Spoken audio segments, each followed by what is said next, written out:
வணக்கம். செப்டம்பர் 5ஆம் தேதி இன்னைக்கான 2வது பதிவு. பங்குச்சந்தையில் நடந்த சில விஷயங்களை விரைவாக பார்க்கலாம். முக்கியமான தகவல், நான் செபி ரெஜிஸ்டர்ட் அட்வைசர் கிடையாது.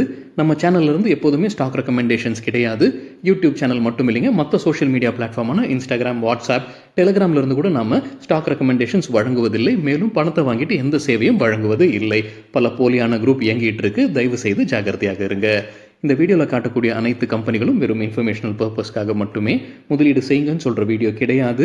எந்த ஒரு முதலீட்லையும் ரிஸ்க் இருக்கும். ரிஸ்க் புரியாமல் இன்வெஸ்ட் செய்யாதீங்க. ரிஸ்க் புரியலன்னா தயவு செய்து இன்வெஸ்ட்மெண்ட்டை தவிர்த்துருங்க. நம்ம ருபி டிரைவர் சேனலை ஆதரிக்கிற அனைத்து நல்ல உள்ளங்களுக்கும் நன்றி.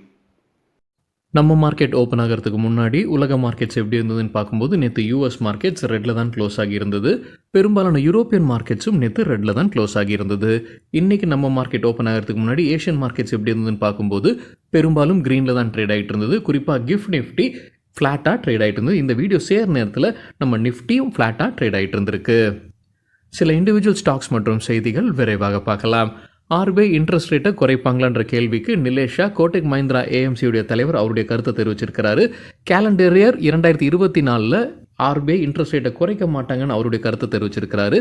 அதே நேரத்தில் யூஎஸ் ஃபெடரல் ரிசர்வ் செப்டம்பர் 24ஆம் தேதி அவங்களுடைய இன்ட்ரெஸ்ட் ரேட்டை குறைப்பதற்கான வாய்ப்புகள் அதிகமாக இருக்குன்னு தெரிவிச்சிருக்கிறாரு. ரிலையன்ஸ் இண்டஸ்ட்ரீஸ் குறித்து எக்கனாமிக் டைம்ஸ்லேருந்து கிடைத்த ஒரு தகவல், கம்பெனி ஒரு பெரிய முதலீடு செய்வதற்கான வாய்ப்பு இருக்குது. 3900 கோடி ரூபாய் எஃப்எம்சிஜி பிஸ்னஸில், ஃபாஸ்ட் மூவிங் கன்சூமர் குட்ஸ் பிஸ்னஸில் முதலீடு செய்வதற்கான வாய்ப்பு இருக்குது. இது Coca Cola, Adani Wilmar, Hindustan Unilever, ITC போன்ற கம்பெனிகளுக்கு போட்டியாக அவங்க முதலீடு செய்கிறாங்கன்ற அப்டேட் கொடுத்துருக்குறாங்க எக்கனாமிக் டைம்ஸ் செய்தியில். பிரிட்டானியா குறித்து எக்கனாமிக் டைம்ஸ்லேருந்து கிடைத்த ஒரு தகவல், கிஷ்லே ஃபுட்ஸ்ன்ற நார்த் ஈஸ்ட் நிறுவனத்தை அவங்க வாங்குவதற்கான வாய்ப்புகள் இருக்குது. அதற்கான பேச்சுவார்த்தையில் இருப்பதாக எக்கனாமிக் டைம்ஸில் சொல்லியிருக்கிறாங்க. 600-700 கோடி ரூபாய்க்கு அதை வாங்குவதற்கான வாய்ப்பு இருப்பதாக சொல்லியிருக்கிறாங்க. கிஷ்லே ஃபுட்ஸ் அப்படின்றது ஸ்நாக்ஸ், பிஸ்கெட், ஸ்வீட்ஸ் போன்றவற்றை உற்பத்தி செய்யக்கூடிய நிறுவனம். நிதியாண்டு 2023 அவங்களுடைய வருவாய் 350 கோடி ரூபாயாக இருந்தது. தகவல் கிடைத்தது எக்கனாமிக் டைம்ஸ்லேருந்து. மேக்ஸ் ஃபினான்ஷியல் குறித்து மணி கண்ட்ரோல்லேருந்து கிடைத்த தகவல், ஒரு பெரிய டீல் இன்றைக்கி நடந்திருக்கு. 1637 கோடி ரூபாய் மதிப்பிற்கான ஷேர்ஸ் கைமாறி இருக்குது. அதாவது 1.5 கோடி ஈக்விட்டி ஷேர்ஸ் 4.3% கைமாறி இருப்பதாக சொல்லியிருக்கிறாங்க மணி கண்ட்ரோல் செய்தியில். பிரஸ்டீஜ் எஸ்டேட்ஸ் குறித்து எக்கனாமிக் டைம்ஸ்லேருந்து கிடைத்த ஒரு தகவல், அவங்க ஃபண்ட் ரைசிங் பண்ணியிருக்கிறாங்க 5000 கோடி ரூபாய் குவாலிஃபைட் இன்ஸ்டிடியூஷனல் பிளேஸ்மெண்ட் வழியாக. ரேமன் லைஃப் ஸ்டைல் இந்த வாரம் லிஸ்ட் ஆவதற்கான வாய்ப்பு இருக்குன்ற செய்தி நம்ம பார்த்துருந்தோங்க. இன்றைக்கி இது லிஸ்ட் ஆயிருக்கு ரேமன் லைஃப் ஸ்டைல். ஜொமேட்டோ குறித்து JP Morgan overweight rating கொடுத்துருக்காங்க. எதிர்பார்க்குற டார்கெட் 340, முன்ன சொல்லியிருந்தது 208, இப்போ 340 டார்கெட் ப்ரைஸை உயர்த்தி இருக்கிறாங்க. நேற்று க்ளோசிங்லேருந்து ஒப்பிட்டு பார்க்கும்போது 40% அதிகரிப்பதற்கான வாய்ப்பு இருக்குது. ராமா ஸ்டீல் டியூப்ஸ் கடந்த 2 நாட்களில் நல்லா பர்ஃபார்ம் பண்ணிட்டு இருக்காங்க. சிஎன்பிசி டிவி 18லேருந்து கிடைத்த தகவல் என்ன காரணம் சொல்லியிருக்கிறாங்கன்னா, அவங்க ஓனிக்ஸ் ரெனியூவபிள் லிமிடெட்னு ஒரு பார்ட்னர்ஷிப்பில் வராங்க. எதற்காக இந்த பார்ட்னர்ஷிப்னா, சோலார் ப்ராஜெக்ட்ஸ்க்கு ஸ்டீல் ஸ்ட்ரக்சர்ஸ் மற்றும் single axis trackers Rama steel tubes வழங்குவாங்க. இதுதான் முக்கிய காரணமாக சொல்லியிருக்கிறாங்க சிஎன்பிசி டிவி 18ல். நேற்றும் இன்னைக்கும் இந்த ஸ்டாக் நல்லா பர்ஃபார்ம் பண்ணியிருப்பதற்கு. பிஎன் கத்கில் ஜுவல்லர்ஸ் ஐபிஓ குறித்தான அப்டேட் எக்கனாமிக் டைம்ஸ்லேருந்து கிடைத்தது. செப்டம்பர் 10ஆம் தேதி ஐபிஓ ஓப்பன் ஆகுது. செப்டம்பர் 12ஆம் தேதி ஐபிஓ முடிவடையுது. என்ன விலை நிர்ணயித்திருக்கிறாங்க? 456 ரூபாய் லோவர் பேண்ட், 480 ரூபாய் அப்பர் பேண்ட்.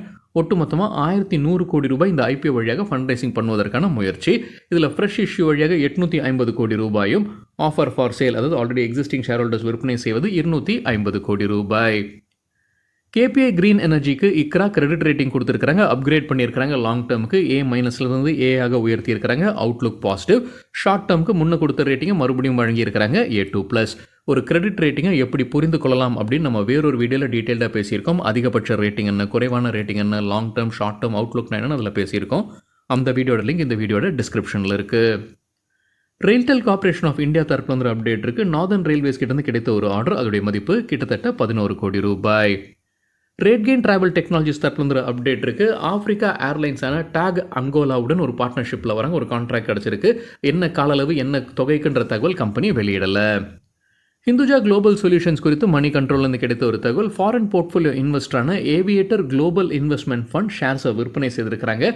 0.64% ஸ்டேக்கை விற்பனை செய்திருக்கிறாங்க. சராசரியாக ஒரு ஷேர் விலை 887 ரூபாய் 56 பைசா. ஒட்டுமொத்தமாக கிட்டத்தட்ட 27 கோடி ரூபாய் ஃபண்ட் ரைசிங் பண்ணியிருக்கிறாங்க ஃபாரின் போர்ட்ஃபோலியோ இன்வெஸ்டரான ஏவியேட்டர் குளோபல் இன்வெஸ்ட்மெண்ட் ஃபண்ட்.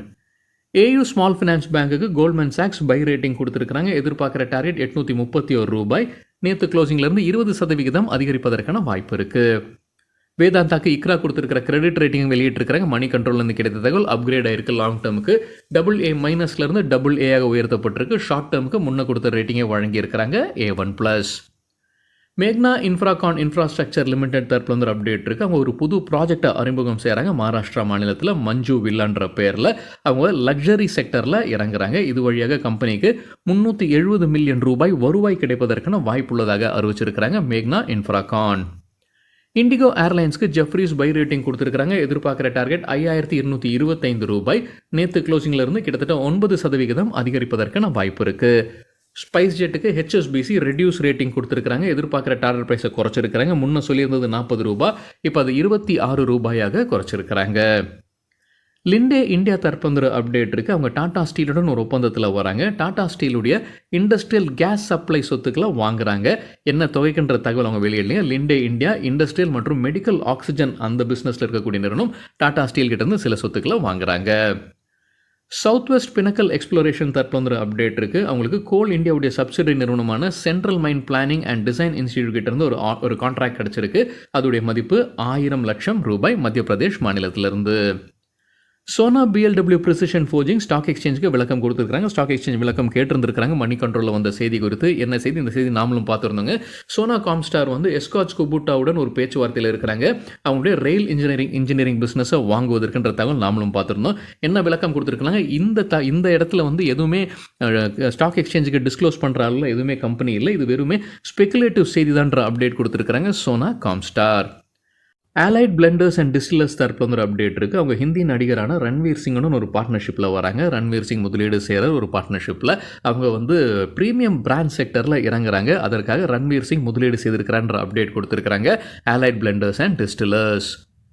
நிதியாண்டு 2024 அதிகமாக டேக்ஸ் கட்டிய ஸ்போர்ட்ஸ் வீரர் யார் இந்தியாவில்? விராட் கோலி. எக்கனாமிக் டைம்ஸ்லேருந்து கிடைத்தது. டாப் 5 செலிபிரிட்டி டாக்ஸ் பேயர்ஸ் யார் அப்படின்ற தகவலையும் வெளியிட்டிருக்கிறாங்க எக்கனாமிக் டைம்ஸில். முதல் இடத்துல ஷாருக் கான் இருக்கிறாரு. 92 கோடி ரூபாய் டாக்ஸ் கட்டியிருக்கிறாரு நிதியாண்டு 2024. இரண்டாவது இடத்துல நடிகர் விஜய் 80 கோடி ரூபாய் டாக்ஸ் கட்டியிருக்கிறாரு. மூன்றாவது இடத்துல சல்மான் கான் 75 கோடி ரூபாய். நான்காவது இடத்துல அமிதாப் பச்சன் 71 கோடி ரூபாய். ஐந்தாவது இடத்துல விராட் கோலி 66 கோடி ரூபாய் அவர் டாக்ஸ் கட்டியிருக்கிறார்.